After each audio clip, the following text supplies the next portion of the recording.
E aí, como é que você tá? Tudo tranquilo? Existem alguns conceitos, algumas ideias que elas são completamente deturpadas e geralmente é depois que elas são deturpadas que elas são mais propagadas e elas são mais aceitas e elas causam mais confusão e toda aquela tragédia que você já sabe. E uma dessas coisas é o conceito de uma pessoa simples, né? Não existe pessoa simples, né? Por definição, o ser humano é complexo simplesmente porque ele tem muitos níveis, muitas dimensões na sua existência, e isso em si só é uma coisa complexa. Agora, é deturpado o conceito porque existe a simplicidade de coração e a simplicidade de mente. E as pessoas parecem ter misturado tudo isso e colocado um carimbo de pessoa simples. E algo bom, né? Entendendo isso como algo bom. Então vamos tentar desempacotar isso para entender os seus desdobramentos, né? Primeiramente, o que é sim bom, louvável, desejável e que a gente costuma ficar feliz quando encontra é uma pessoa que tem um coração simples. E um coração simples, ele não é nada além do que um coração que sabe expressar gratidão. Porque um coração simples a gente geralmente associa com alguém que recebe aquilo que é bom facilmente e que devolve aquilo que é bom com muita naturalidade. E isso é uma consequência de um coração que é grato, de um coração que entende o seu merecimento, mas que também compreende que esse merecimento está muito relacionado ao servir. Isso é um coração simples, isso é o que é bom e que é simples em um ser humano. Agora, uma mentalidade simples é simplesmente uma mentalidade que não tem muitos elementos. Então, é uma cabeça simples porque tem poucas conexões. Não tem uma vasta gama de fios entrelaçados e que a tornem complexa. E isso costuma ser raiz de ignorância, isso costuma ser a raiz enfim, limitações e até mesmo de propagação de uma série de coisas que são muito ruins. E não confunda a simplicidade com a, com a pobreza, com a escassez de dinheiro, ou, enfim, pessoas de uma origem humilde. Não tem nada a ver com isso.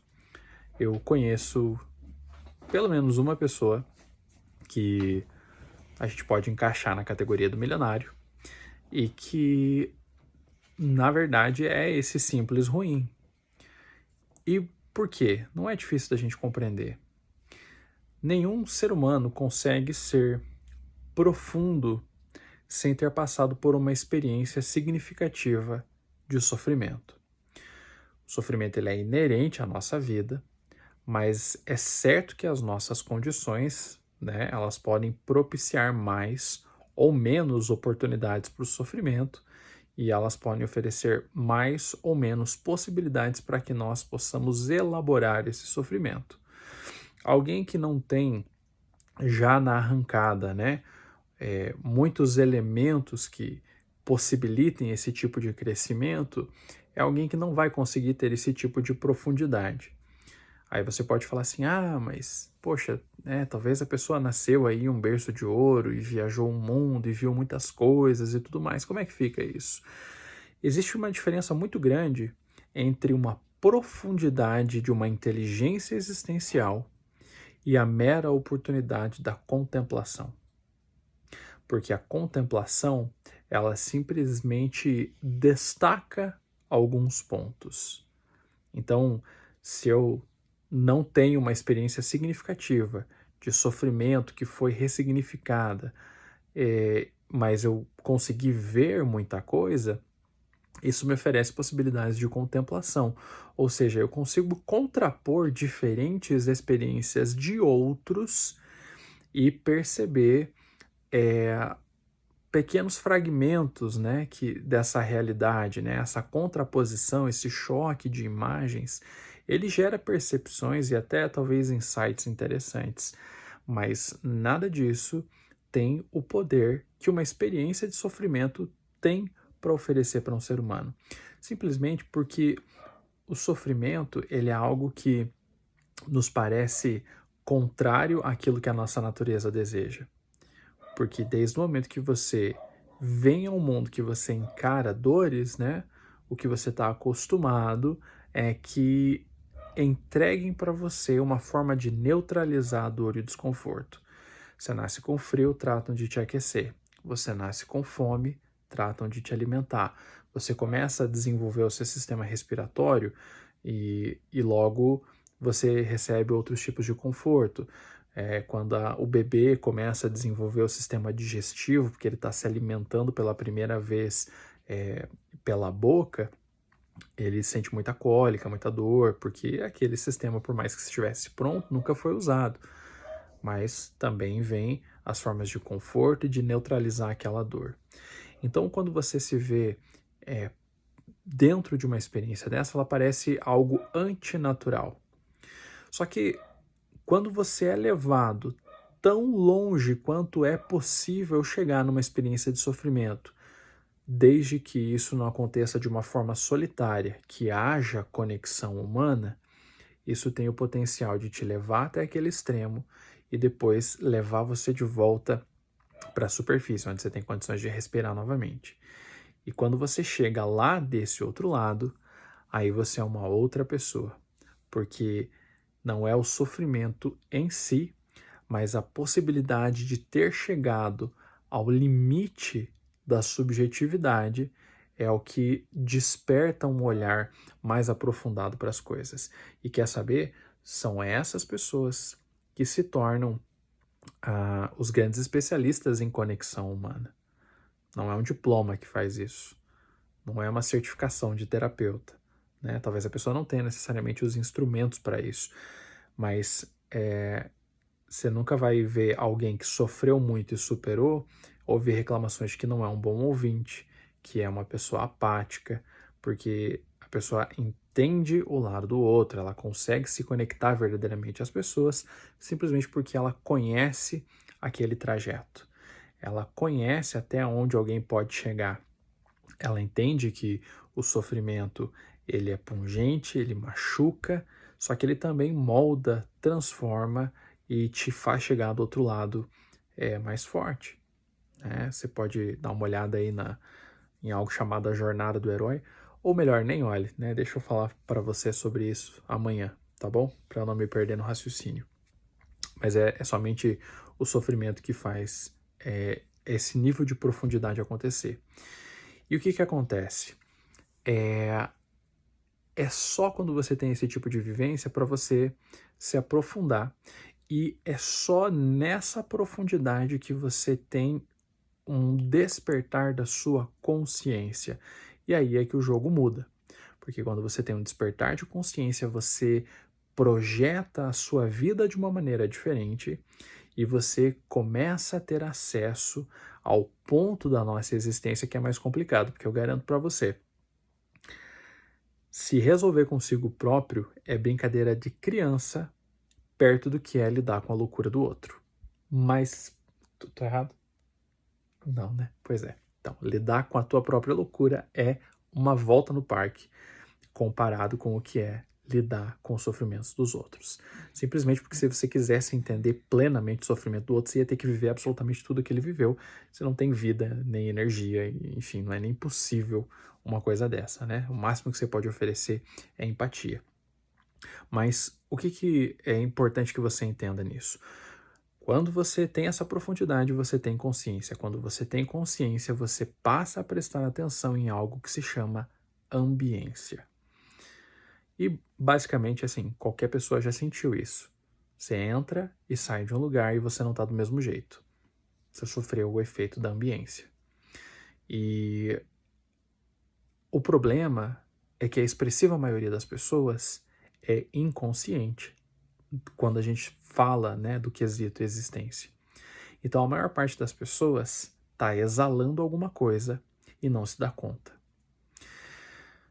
E a maneira que a gente faz isso é por meio das nossas palavras, é por meio das coisas que a gente diz. A gente provoca isso no ambiente.